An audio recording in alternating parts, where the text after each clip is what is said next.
ma vie a pris un tournant inattendu. Je m'appelle Eva et je suis une mère célibataire qui a longtemps été seule avec mon fils. Il s'appelle André et il a maintenant 22 ans. Nous avons toujours été proches, juste tous les deux, affrontant les difficultés de la vie ensemble. Un soir, un événement inattendu s'est produit. André avait l'air épuisé et m'a dit qu'il n'allait pas bien. Il avait travaillé et étudié dur et semblait complètement vidé. Je lui ai dit qu'il pouvait s'allonger sur mon lit s'il voulait se reposer. La nuit était froide et notre maison mettait du temps à se réchauffer. Alors, je l'ai recouvert d'une couverture. Au début, c'était normal, juste une mère et son fils. Mais en m'allongeant à côté de lui, je me suis rapprochée de lui. Il devait essayer de se lever et je n'y ai pas prêté attention. Mais il m'entoura de ses bras, m'attirant doucement contre lui comme il le faisait quand il était plus jeune. J'étais un peu surprise, mais je laissais faire. Il avait probablement juste besoin de réconfort. Je pouvais le garder près de moi, sa présence stable. Allongé là, je remarquai qu'André respirait lentement, comme s'il s'endormait. La pièce était si silencieuse que j'entendais les battements de mon cœur. C'était étrange, mais aussi apaisant. Je ne bougeais pas, ne voulant pas le déranger, me disant que c'était juste une mère qui réconfortait son fils. Mais au bout d'un moment, il se déplaça, se rapprochant encore plus sous la couverture. Je passai son bras autour de moi légèrement et je me figeai un instant, incertaine de ce que je voulais dire pour briser ce moment, mais une autre partie de moi restait immobile. Il y avait une tension dans l'air que je ne pouvais ignorer et je ne savais pas pourquoi. Puis quelque chose se produisit qui me prit au dépourvu. Je sentis quelque chose de ferme sous la couverture. C'était inattendu et mon cœur s'emballa. J'essayais de rester calme, me rappelant que c'était mon fils. Peut-être qu'il ne s'en rendait même pas compte. Je restais allongée là, essayant d'ignorer ce mouvement. Je me disais que ce n'était qu'un moment étrange et gênant qui passerait. Mais au fil des minutes, je réalisais que les choses avaient changé et je ne savais pas comment gérer la situation. André resta près de moi, sa respiration régulière, mais je pouvais sentir la tension grandir entre nous. Je voulais bouger, dire quelque chose de léger afin de briser la tension, mais les mots ne venaient pas. J'étais prisonnière de cet instant, incertaine de ce que je ressentais vraiment. Puis André leva légèrement la tête pour me regarder. Ses yeux étaient d'une douceur que je n'avais jamais vue auparavant, un regard à la fois réconfortant et troublant. Il ne dit rien, mais c'était comme s'il me demandait si tout allait bien. J'essayais de sourire, espérant que cela apaiserait l'étrangeté, mais en vain. Cela ne fit qu'épaissir le silence. La main d'André se posa sur la mienne, ferme et douce, presque distraitement. C'était un geste si petit, mais il sembla réveiller quelque chose en moi que je ne pouvais ignorer. Je gardais une respiration régulière, essayant de ne pas le laisser voir à quel point mon cœur battait vite. Je ne savais ni quoi faire ni quoi dire. Alors, je restais là, complètement absorbée par cette étrange connexion entre nous. Je me disais que c'était juste une mère qui réconfortait son fils, rien de plus. Mais dans ce silence, juste tous les deux sous la couverture, mon esprit tourbillonnait de pensées inappropriées, mais que je ne pouvais pas chasser. C'était mon fils, mais allongé si près de lui, je ressentais quelque chose de plus profond, une proximité que je ne comprenais pas. C'était un mélange de confusion et d'une sensation inattendue qui me figeait. André ne semblait pas remarquer ma confusion. Il restait à mes côtés, sa main se déplaçant doucement, me réconfortant comme si c'était la chose la plus naturelle au monde. Sa respiration était calme, ses yeux se refermèrent et je me demandais s'il s'endormait. Mais soudain, sa main remonta sur mon bras. Je frissonnai, prise au dépourvu, et il ouvrit les yeux, me regardant droit dans les miens. Il y avait une interrogation dans son regard, comme s'il me demandait si tout allait bien, si je ressentais la même traction inexplicable que lui. André, murmurai-je, à peine capable de dire son nom et de créer une certaine distance, mais je ne pouvais pas bouger. La tension entre nous était trop forte, comme une tempête silencieuse qui se prépare. Aucun de nous ne parla, mais l'air était chargé de mots non prononcés, de choses que nous ne pouvions exprimer, presque comme si c'était la chose la plus naturelle qui soit. Il se rapprocha, mon cœur s'emballa, mon esprit s'embrouilla, mais je ne pus me résoudre à reculer. J'étais tiraillée entre mon rôle de mère et l'étrangeté qui montait en moi à mesure qu'il se rapprochait. J'étais prise au piège et toutes mes pensées s'estompèrent, ne laissant que cet instant entre nous. La main d'André se posa doucement sur mon épaule, comme si le reste du monde avait disparu, et je ne pouvais me concentrer que sur sa présence, sur le battement régulier de son cœur que je pouvais presque entendre. Un instant, j'ai fermé les yeux, essayant de me calmer, me disant de reculer, de briser le poids de cet instant. Mais il a alors écarté une mèche de cheveux de mon visage. C'était un geste simple, mais il me serra le cœur d'une manière que je ne comprenais pas. J'ouvris les yeux et il était là, me regardant avec une telle tendresse, une telle confiance. Son visage était si proche que je pouvais en distinguer chaque détail. Et sa courbe subtile, la façon dont son regard scrutait le mien. Il y avait en lui une vulnérabilité qui reflétait la mienne et je voyais qu'il était aussi perdu que moi dans cet instant. Nous restâmes là, suspendus dans le silence, comme si le temps s'était arrêté. Mon esprit était un tourbillon de questions, de doutes et de choses que je ne comprenais pas. J'étais attirée par lui, cette personne que j'avais élevée. Pourtant, à cet instant, il me semblait quelqu'un de totalement nouveau. Alors que je pensais que nous resterions figés dans ce silence, André bougea légèrement, rompant la transe. Il détourna le regard et laissa échapper un rire nerveux, se frottant la nuque. Cela me ramena à la réalité l'espace d'une seconde, me faisant réaliser à quel point nous avions été proches. J'essayai de calmer le flot d'émotions qui m'envahissait, espérant qu'il ne l'avait pas remarqué. « Désolé, maman », dit-il d'une voix pleine d'incertitude. Je ne voulais pas rendre les choses bizarres. Il évita mon regard et je vis une légère rougeur sur ses joues, comme s'il était aux prises avec la même confusion que moi. Je voulais le réconforter, lui dire que tout allait bien, mais les mots restèrent coincés dans ma gorge. Je ne savais pas quoi dire, et pour la première fois depuis longtemps, je me sentais mal à l'aise devant mon propre fils. Je tendis la main, posai une main sur son épaule et lui adressai un petit sourire, espérant que cela apaiserait la tension. Tout va bien, André, dis-je d'une voix douce et rassurante. C'est juste que ça fait si longtemps que nous n'avons pas été seuls tous les deux. On est peut-être un peu perdus. Il hocha la tête et je vis une lueur de soulagement dans ses yeux. Alors que la tension commençait à retomber, la sonnette retentit, nous surprenant tous les deux et nous ramenant à la réalité, brisant le lien qui s'était formé entre nous. Nous. Je me levai rapidement, le cœur battant encore fort, et je me dirigeai vers la porte, reconnaissante de l'interruption.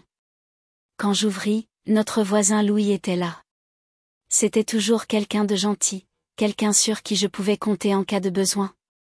Il sourit, mais son regard s'attarda sur moi un peu plus longtemps que d'habitude et j'ai réalisé que je portais encore en moi l'étrange énergie de mon moment avec André. J'essayai de me calmer, espérant qu'il ne remarquerait rien. « Salut », a-t-il dit d'une voix douce. Je me demandais juste si tu avais besoin de quelque chose. Je sais qu'il fait plus froid ces derniers temps et je peux t'aider si tu as des problèmes de chauffage.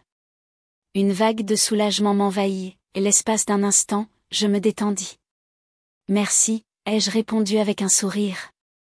En fait, la maison est un peu froide. J'apprécierais vraiment ton aide. Louis entra et j'ai remarqué André qui nous observait depuis le couloir. Son visage était indéchiffrable. Je lui jetai un coup d'œil, et pendant un instant, je lus quelque chose dans ses yeux. De la jalousie, peut-être, bien qu'il l'ait vite caché. J'étais surprise, me demandant si sa réaction n'était pas plus profonde qu'il ne le laissait paraître. Alors que Louis vérifiait le chauffage, il se renseigna sur la maison et discuta. Mais je ne pus m'empêcher de jeter un coup d'œil à André, qui resta silencieux, nous observant avec une étrange intensité. Je remarquai son malaise, ce qui ajouta une tension supplémentaire dans la pièce. J'étais partagée entre le désir de mettre Louis à l'aise et la présence constante d'André. Au bout de quelques minutes, Louis se tourna vers moi en souriant. « D'accord, Eva, appelle-moi si tu as besoin d'aide. » Je le remerciai, et lorsqu'il partit, la tension entre André et moi s'atténua et devint encore plus palpable. Je fermai la porte et me tournai vers lui, le voyant là, l'air sérieux. « Ça va ?» demandai-je, essayant de deviner ce qu'il avait en tête. Il haussa les épaules et détourna le regard, d'une voix basse. « Ouais, je vais bien. Je ne m'attendais juste pas à ce que Louis passe, c'est tout. » Je voulais lui parler, essayer de comprendre ce qui se passait entre nous, mais avant que je puisse dire quoi que ce soit, il passa devant moi et se dirigea vers sa chambre sans un mot de plus. La porte se referma doucement derrière lui et je restai plantée là avec un étrange mélange de soulagement, de confusion et le sentiment persistant que quelque chose n'était pas résolu. Je fixai sa porte fermée avec un vide que je n'arrivais pas à saisir. Je ne comprenais pas vraiment ce qui venait de se passer, ce moment partagé, sa réaction en présence de Louis et cette tension inexprimée, comme si elle pouvait éclater à nouveau. Je suis allée dans ma chambre et me suis assise au bord du lit, repassant chaque instant dans ma tête. Je savais que je ne pouvais pas ignorer cela éternellement, mais je ne savais pas non plus comment y faire face. Puis j'ai entendu frapper doucement à la porte. Mon cœur fit un bond, me demandant si c'était André qui revenait. « Entre, dis-je, en essayant de garder une voix calme. André ouvrit la porte et entra, le visage indéchiffrable. Il s'assit à côté de moi, les yeux rivés sur ses mains. Nous restâmes un moment silencieux, l'air chargé de non-dits. « Maman » commença-t-il finalement, d'une voix à peine murmurée, « je ne sais pas ce qui se passe. Je suis désolée si j'ai rendu les choses bizarres tout à l'heure. » Il peinait à trouver ses mots. Je posai ma main sur la sienne, le rassurant un peu. « André, tout va bien. Peut-être sommes-nous tous les deux un peu perdus en ce moment. Ça fait si longtemps que nous n'avons pas été seuls tous les deux et parfois, les choses peuvent devenir confuses. » Il hocha la tête, les yeux toujours baissés, puis leva les yeux vers moi, le regard rempli d'émotions que je ne parvenais pas à déchiffrer complètement. « Mais c'est différent, » dit-il doucement, presque comme s'il avait peur de l'admettre. Mon cœur se serra de la même confusion, et pendant un instant, je le considérais, prête à le serrer dans mes bras et à lui dire que tout irait bien, mais je ne savais pas si c'était ce dont il avait besoin ou si cela ne ferait que compliquer les choses. Alors, je restai là, laissant le silence parler pour nous deux. Finalement, je pris une profonde inspiration et le regardai. « André, peut-être qu'on devrait juste prendre du recul et réfléchir, » dis-je doucement. « C'est normal de se confier, mais c'est aussi normal d'avoir besoin d'espace pour réfléchir. » Il hocha la tête puis, dans un geste surprenant, posa sa tête sur mon épaule comme il le faisait quand il était plus jeune. Cela me réconforta, mais aussi cette étrange tension que je ne pouvais ignorer. Mon cœur s'adoucit et je l'entourai de mon bras, le serrant doucement contre moi dans un geste de réconfort, même si je savais que nos problèmes n'étaient pas complètement résolus. Pour la première fois depuis longtemps, j'avais l'impression que nous n'avions peut-être pas besoin de toutes les réponses immédiatement. Nous pouvions résoudre ce problème étape par étape ensemble, même si c'était compliqué. Assis là, tranquillement, côte à côte, j'avais l'impression que la confusion entre nous pourrait s'estomper, ne serait-ce qu'un instant, simplement en restant proches. Mais je savais que ce n'était pas si simple. Cette proximité était réconfortante, mais aussi troublante, comme un courant qu'aucun de nous ne pouvait ignorer. Au bout d'un moment, André leva la tête et me regarda, l'air sérieux. « Je ne sais pas quoi faire de ça, » dit-il d'une voix douce. « Je ne veux pas rendre les choses compliquées pour nous, mais je ne peux pas l'ignorer non plus. » Ces mots restèrent suspendus dans l'air, comme une question qu'il n'osait pas poser à voix haute. J'ai dégluti difficilement, cherchant quelque chose à dire, mais avant que je puisse répondre, on a frappé à nouveau à la porte. Nous avons tous les deux sursauté, surpris et pris au dépourvu. Nous avons échangé un regard perplexe. Le coup était ferme, presque urgent, comme si la personne à l'autre bout savait qu'il se passait quelque chose. Soudain nerveuse, je me levai et ouvris la porte. Quand je l'ai fait, Louis était de nouveau là, l'air inquiet. « Désolé de vous déranger, » dit-il.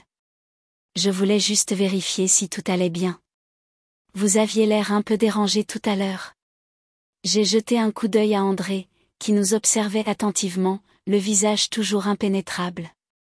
J'ai essayé de garder une voix calme en répondant « Merci, Louis, mais tout va bien, on passe juste une soirée tranquille. » Louis me regarda, puis André, pensif. « D'accord, mais n'oubliez pas, je suis juste à côté si vous avez besoin de quoi que ce soit. Je le remerciai à nouveau et refermai la porte, sentant le poids du regard d'André dans mon dos.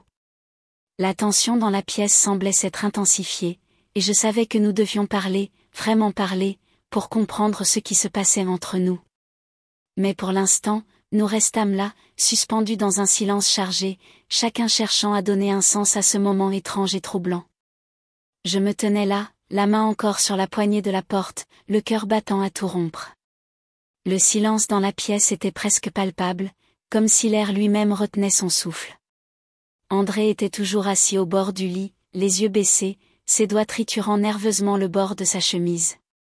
Je pouvais sentir son regard peser sur moi, même s'il ne levait pas les yeux.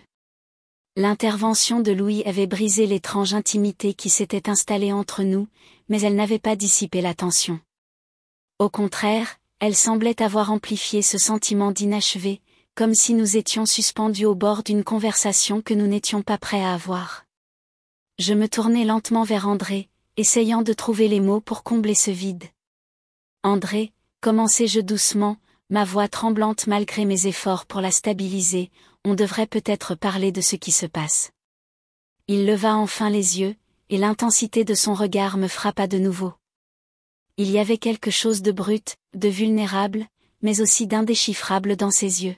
« Je ne sais pas comment en parler, maman, dit-il, sa voix basse et hésitante. Je ne sais même pas ce que je ressens. C'est comme si je voulais être proche de toi, mais pas comme avant. Et ça me fait peur. » Ces mots me frappèrent comme une vague, à la fois réconfortant et terrifiant. Je sentais mon propre cœur s'emballer, partagé entre le désir de le rassurer en tant que mère et la peur de ce que signifiait cette proximité qu'il décrivait. Je m'assis à côté de lui, gardant une distance prudente cette fois, comme pour établir une frontière invisible entre nous. « Moi aussi, ça me fait peur, admis-je, ma voix à peine plus forte qu'un murmure. Ce n'est pas censé être comme ça, n'est-ce pas ?» Il secoua la tête, les yeux fixés sur le sol. « Non, ce n'est pas censé. Mais c'est là, et je ne sais pas quoi en faire. » Il marqua une pause, puis ajouta, « Quand Louis est entré, j'ai ressenti quelque chose.